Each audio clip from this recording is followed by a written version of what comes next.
Seu meu amado, bem-vindo de volta à nossa escola bíblica. Estamos tratando do livro dos Romanos, ou da carta de Paulo aos Romanos, e nós já estamos falando, hoje vamos tratar do capítulo 9, 10, um pedaço do capítulo 11 de Romanos.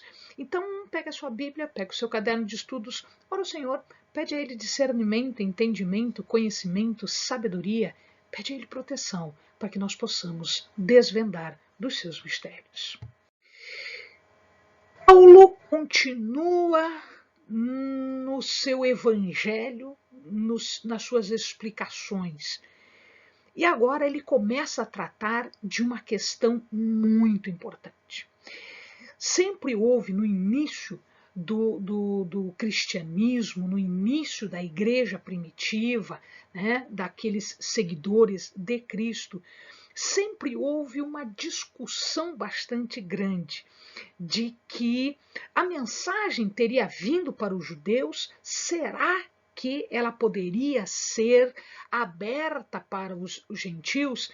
E se fosse aberta para os gentios, no caso, foi aberto para os gentios aceitando a mensagem, como ficariam os judeus? Então, essa questão foi uma questão bastante discutida e sempre muito polêmica.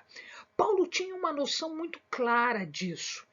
E ele começa a demonstrar isso, ele começa a mostrar estas coisas, inclusive falando de todo o comportamento dos judeus durante todo o tempo em que eles entendiam que Deus era somente deles e que Deus não poderia alcançar os gentios. E ele começa a explicar isso. Para nós isto é importante, muito importante, porque se nós não somos do povo judeu, se nós não somos do povo de Israel, do povo terreno, né, da descendência carnal de Israel, como é que nós podemos nos apropriarmos das mensagens de Cristo?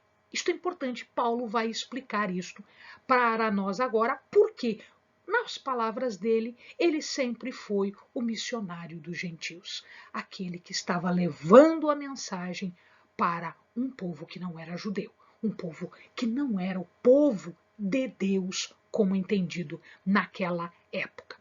Então, ele começa a dizer o seguinte, aquilo que Cristo veio fazer não foi novidade nenhuma, não. Na verdade, Cristo não estava inaugurando uma coisa nova, um ensino novo, uma mensagem nova. Não! O que Cristo veio fazer é o cumprimento de uma promessa de Deus. Deus havia prometido isso para o seu povo? Sim. E este Messias, esta promessa, aquele que viria a cumprir a promessa, era quem? Era Jesus. Então Paulo explica isso. O problema foi que quando Jesus veio aos seus, quando Jesus veio à casa, os da casa não reconheceram. Os do povo não reconheceram. E isto sempre foi uma questão incômoda de se discutir. Então Paulo dá algumas respostas e nesse vídeo a gente vai tentar desenvolver essas respostas de Paulo para esta situação. Porque se Jesus veio cumprir uma promessa, se Jesus era o Messias, os judeus não aceitaram, e agora? E agora? Como fazer? A resposta está aqui. Primeiro, Paulo nos explica o propósito da eleição de Deus. Como Deus elege e quem são os eleitos de Deus e por que Deus elege daquele jeito. Por que a eleição foi feita assim? Segundo, o povo de Deus sempre foi um povo rebelde. Sempre. Desde o início da história, se o amado já viu os vídeos da história do povo de Deus, já deve lembrar que Desde o início, este povo foi rebelde, desobediente, sempre lutando contra as bênçãos de Deus, sempre se insurgindo, sempre se rebelando, sempre discutindo. Sempre. Esse povo sempre foi assim. E Paulo põe o dedo na ferida. Vocês sempre foram assim, vocês sempre foram casa rebelde. Os profetas falavam isso. Isso não é coisa de Paulo, não. Os profetas falaram isso. Essa é uma casa rebelde. Essa é uma casa que não escuta. Essa é uma casa que não obedece. Essa é uma casa que foi incrédula por muito tempo. Essa é uma casa que foi idólatra. Essa é uma casa que foi traidora do amor de Deus. E por isso os profetas vieram. E por isso a Síria veio e dominou. E por isso a Babilônia veio e dominou. Por isso. Um terceiro aspecto é: se um remanescente de Israel creu em Jesus, e eles creram, muitos israelitas acreditaram, Paulo era um deles. Paulo era um fariseu convicto, e ele creu. Significa dizer o seguinte, que ainda há chance, que ainda lá no final, Israel como um todo vai crer no Senhor. Vai chegar o momento em que isso vai acontecer. Não, talvez não seja um momento agora, mas chegará esse momento. E esse momento, quando acontecer, o plano de Deus ficou completo e tudo termina.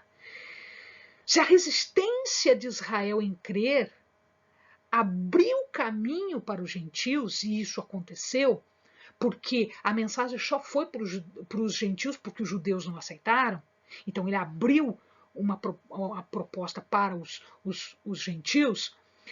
Quando Israel acreditar, né, se a negativa deles abriu uma oportunidade, uma coisa boa, imagina a aceitação deles. Isto será o dia da regeneração universal, o dia da glória de Deus, o dia em que tudo vai se realizar. Tá? Então esta é a esperança de Paulo. Vamos ver como é que Paulo trata isso? Muito bem.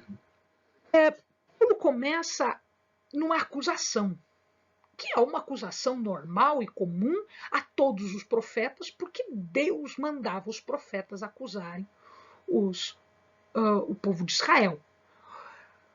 Quem é descendente de Israel não são todos. Não são todos, dizia Paulo. Não são todos, diziam os profetas. Nem todo aquele que é descendente carnal, na carne, descendente físico de Israel, é Israel espiritual. É Israel no seu interior. Então Deus sabia disso. E ele dizia isso para o povo. Nem todo que diz ser descendente de Abraão é filho de Abraão. A gente já viu quem é filho de Abraão. Filho de Abraão é aquele que tem fé. Por quê? Porque Abraão foi o pai da fé. Nós que não somos descendentes carnais, descendentes físicos de Abraão, somos filhos de Abraão? Sim, porque nós temos fé. Porque Abraão creu. E esta crença lhe foi imputada como justiça. A gente já explicou isso para o amado em vídeos anteriores. Dá uma olhadinha lá. Então, porque eu acreditei, eu sou filha de Abraão. Mas eu não sou descendente de Abraão carnal. Não sou. Mas eu sou filha de Abraão. Porque eu também acreditei. E eu também fui justificada como Abraão foi justificado pela fé. A fé é que me faz filha. Eu sou israelita não porque sou descendente física de israelita, mas o sou espiritualmente no meu interior. Eu sou Israel celeste. Não são os filhos, diz Paulo, da carne que são filhos de Deus, mas os filhos da promessa são contados como descendência de Abraão. Por isso nós somos descendência de Abraão, eu e você. Nós não somos judeus, nós somos descendências de Abraão. Mas nós somos descendência de Abraão porque somos filhos da promessa. Quando se fala da história de Israel, nós vamos observar que é sempre um remanescente, é sempre um pouquinho, é sempre uma quantidade pequena. Por quê? Abraão só teve um filho? Não, Abraão teve mais de um filho. Mas quem era o filho da promessa? Isaac. E todos os outros? Não são. Isaac só teve um filho? Não. Mas Jacó é filho da promessa. E todos os outros? Não são. Jacó teve um filho? Não, Jacó teve mais de um filho. Teve vários filhos. Todos eles? Não. Amados, o que nós estamos entendendo aqui, Paulo está nos explicando aqui, é que sempre daquela quantidade, veja, Deus diz que a descendência de Abraão seria como os grãos de areia do mar. Seriam muitos. Mas quem destes muitos são efetivamente descendentes de Abraão? Só os que acreditam. E os outros? Não são. Então existe um remanescente. E Deus tem um comportamento bastante interessante. Paulo coloca aqui o exemplo de Faraó. Foi dado oportunidade para Faraó fazer o que Deus queria? Foi. Uma vez? Não. Duas? Não. Três? Não. Quatro? Não. Foram dadas muitas oportunidades. Só de pragas nós temos 10. E ele só sucumbiu na última, porque um filho dele foi morto. Faraó era duro? Era. Mas ele teve que se vergar ao poder de Deus? Sim. Faraó não tinha vários deuses ao seu lado? Tinha. Todos eles não se vergaram ao poder de Deus, do único Deus? Sim. A misericórdia, a paciência de Deus, ela tem um objetivo. Paulo explica que o objetivo da misericórdia, da paciência de Deus, é dar tempo aos homens para o arrependimento. Tem uma passagem na Bíblia que diz assim, que a misericórdia de Deus se renova a cada manhã. Lembram dessa? A misericórdia de Deus renova a cada manhã. Deus tem paciência. Ele tem paciência conosco. Por quê? Porque Ele não quer nos destruir. Ele quer nos salvar. Então Ele espera o meu arrependimento. Porque o meu arrependimento é melhor do que a minha destruição. Deus não quer me destruir. Deus quer me salvar. Então Ele tem paciência, Ele espera, Ele tem misericórdia de mim, Ele me auxilia, Ele releva coisas por amor de mim. Deus diz assim, compadecer-me-ei de quem me compadecer, e terei misericórdia de quem eu tiver misericórdia. Amado, Deus tem se compadecido de você, Deus tem se compadecido de mim. Deus tem misericórdia para contigo, Deus está tendo misericórdia para comigo. Por minha conta, por tua conta, porque nós somos alguma coisa? Não. O compadecimento de Deus, a misericórdia de Deus, tem uma única razão. Deus. Deus quer assim. E ele se compadece de quem ele quer se compadecer, ele tem misericórdia de quem ele quer ter misericórdia. Lembre-se, Jonas. Se você não viu o vídeo de Jonas, lembre-se de Jonas. Deus salvou a população de Nínive, salvou porque ele queria. Porque eles eram um instrumento de Deus para punir Israel. Depois eles foram destruídos? Sim, porque eles foram além do que Deus tinha para eles. Eles foram além. Eles pesaram a mão contra o povo de Deus. E aí Deus respondeu à altura. Eles foram destruídos também. Deus demonstra a grandeza, Deus demonstra a sua glória através do que nós chamamos de vasos. Não só Paulo fala isso, existem outras passagens que falam dos vasos. O que é um vaso?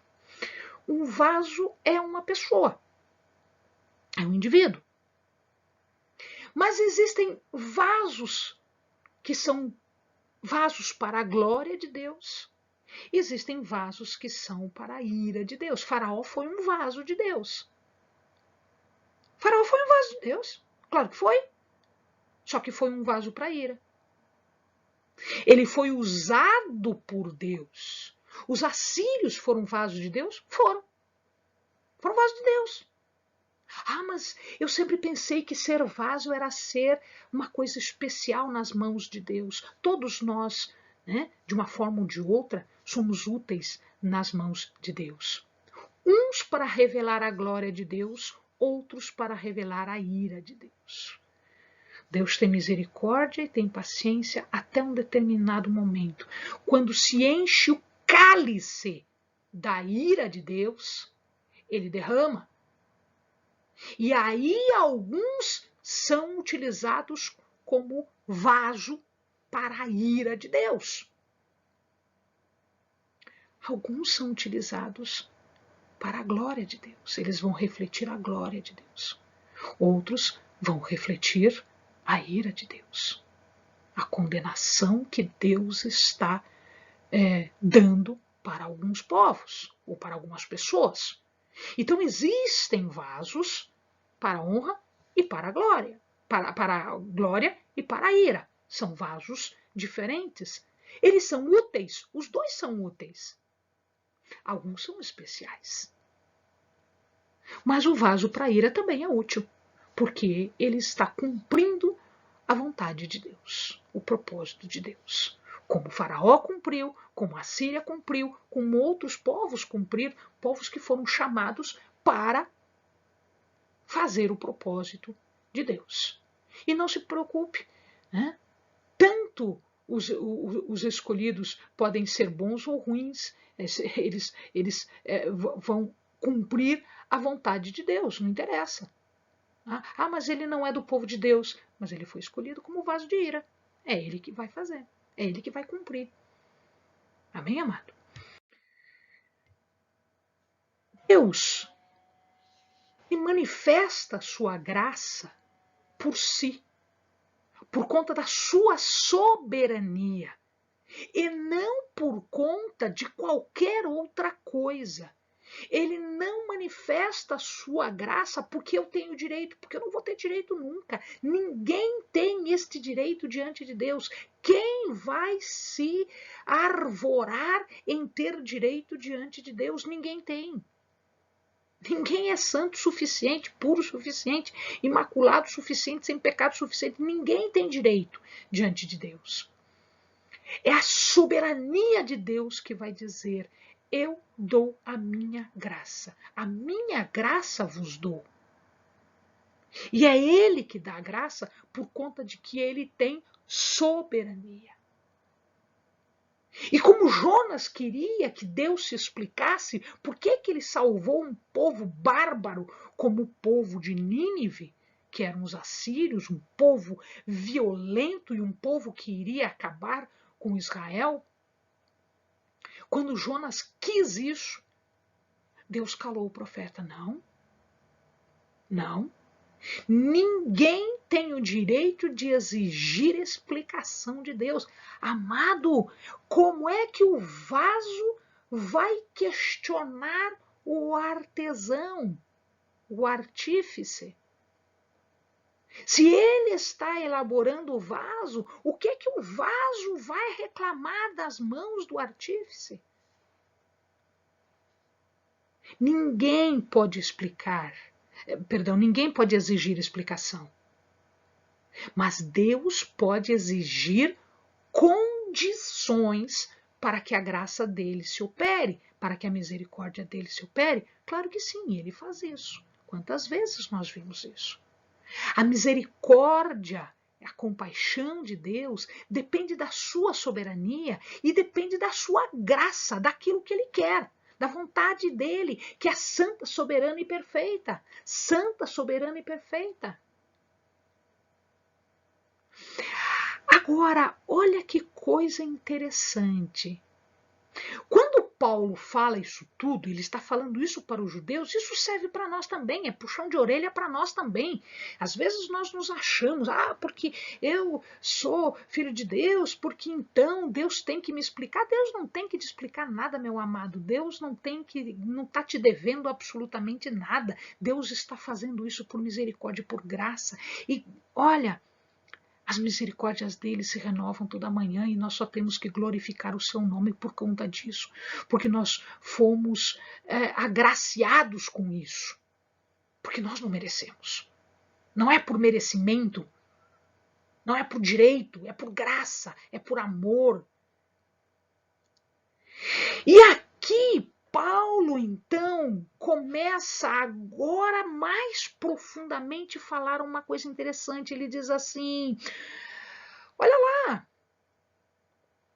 compadecer-me-ei da desfavorecida, e a não meu povo direi, tu és meu povo. Isso foi tirado do profeta Oséias.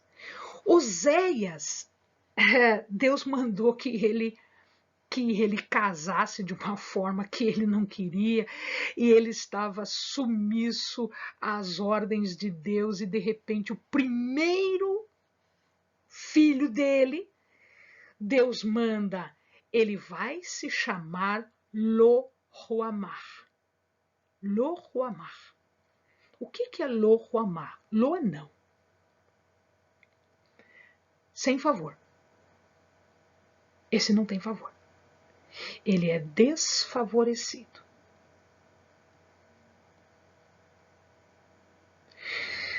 O que Paulo está dizendo aqui? Que o judeu se arvorava filho descendente de Abraão e povo santo de Deus e não sei o quê, porque Deus era só dele, mas ele não fazia por merecer.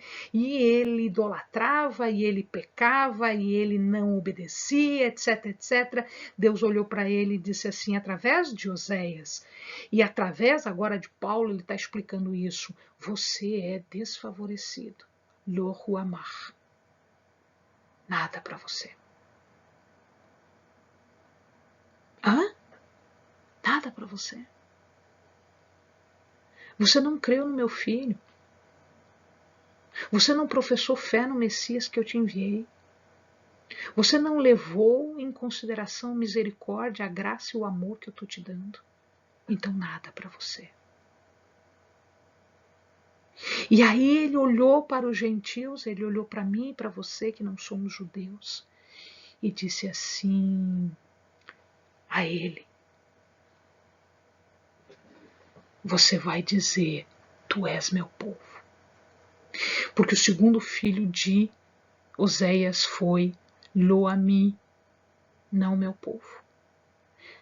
Desfavorecido, você não é meu povo. A cara do judeu. E ele olhou para mim e para você e disse assim, este é meu povo. Do comportamento dos judeus, abriu-se pela misericórdia de Deus, pela graça de Deus, pelo amor de Deus, abriu-se a possibilidade de uma aliança aos gentios, a mim e a você. E por isso hoje nós fazemos parte do povo de Deus. Porque ao lo amar e ao lo ami, eu vou chamar, tu és meu povo. Tu és meu povo. Deus olha para você e diz, você é meu povo. Você é meu Israel. Você é meu. Você que não era. Você que era marginalizado pelo povo eleito. Agora você é o povo eleito. Mas Paulo não para aí. Israel é numeroso como a areia do mar? É. Mas só um pouco vai sobreviver ao juízo de Deus. Como é que nós sabemos disso? Como é que Paulo sabe disso? Porque Isaías já tinha dito. Isaías falou o seguinte, os restantes se converterão, os restantes de Jacó ao Deus forte. Ainda que o teu povo, ó Israel, seja como areia do mar, só um resto dele se converterá. Deus já sabia disso. E por conta disso, Deus abriu para todos os outros, que não eram povo, para se tornar povo. Olha que coisa interessante, quando Isaías teve um filho, Deus mandou que o nome desta criança fosse Shá-Yashu, que quer dizer, um resto volverá. Um resto vai se converter. Então existe esperança ainda de que o resto de Israel se converta ao Deus verdadeiro, ao Messias que já veio? Sim, existe essa esperança.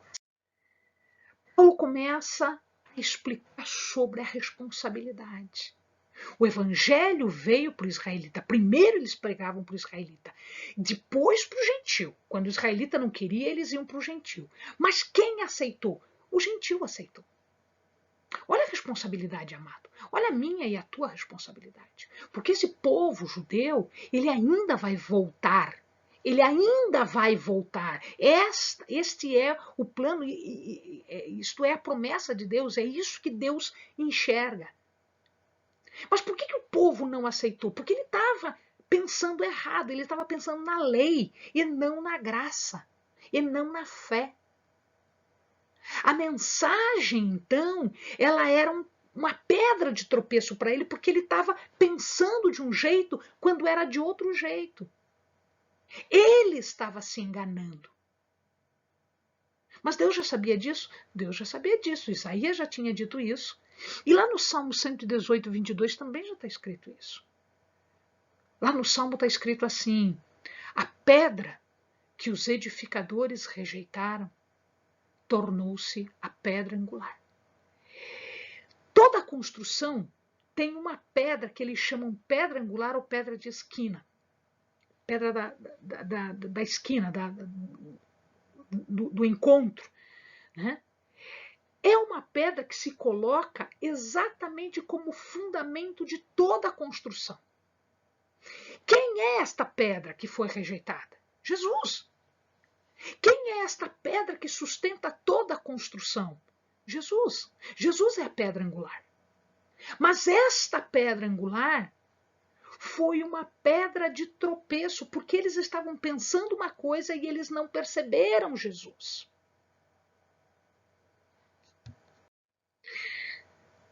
Paulo usa uma passagem em Isaías 8, é uma passagem comprida, eu só coloquei alguns pedaços aqui para nós entendermos. Ele explica como a Síria foi chamada para punir Israel. A Síria foi chamada, a Síria foi levantada. Deus levantou a Síria para punir Israel, porque Israel era pecador, era idólatra. E ele foi punido pela Síria. E ele diz assim numa passagem, então ele vos será santuário, mas servirá de pedra de tropeço e de rocha de escândalo às duas casas de Israel, Israel e Judá, de laço e rede aos moradores de Jerusalém. Muitos deles tropeçarão e cairão e serão quebrantados, enlaçados e presos. Paulo usa esta passagem para justificar aqui o que estava acontecendo. E ele diz o seguinte, amado, presta atenção agora. Vede, eu ponho em Sião uma pedra de tropeço e uma rocha de escândalo. Todo aquele que nele crer não será confundido. Existe esperança. Amém, amado? Bons estudos.